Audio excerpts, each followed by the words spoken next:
ప్రజలకి. అందుకే పేదలకు అన్నం పెట్టిన అన్న ఆయనే, అలాగే భవితకు భవిష్యత్తు చూపిన అమ్మ ఆయనే, అలాగే ఆయనకు అండగా ఉన్న మహిళలకు ఆర్థికంగా బలోపేతం చేసిన అన్న ఎన్టీఆర్. సో ఈ సందర్భం నాకు లభించడం, ఆయన పుత్రుడిగా జన్మించడం నా పూర్వజన్మ సుకృతంగా భావించుకుంటూ మరొకసారి తెలంగాణ ప్రభుత్వానికి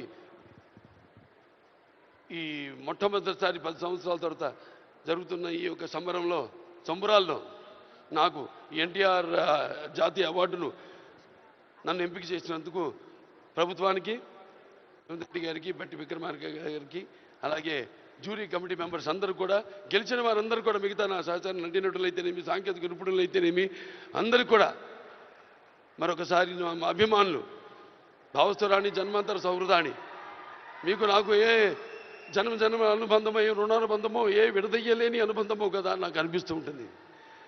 ఎంత బలాన్ని నాకు ఇచ్చిన ఆ కళామ తల్లికి నా కృతజ్ఞతలు తెలియజేసుకుంటూ నేను సెలవు తీసుకుంటున్నాను.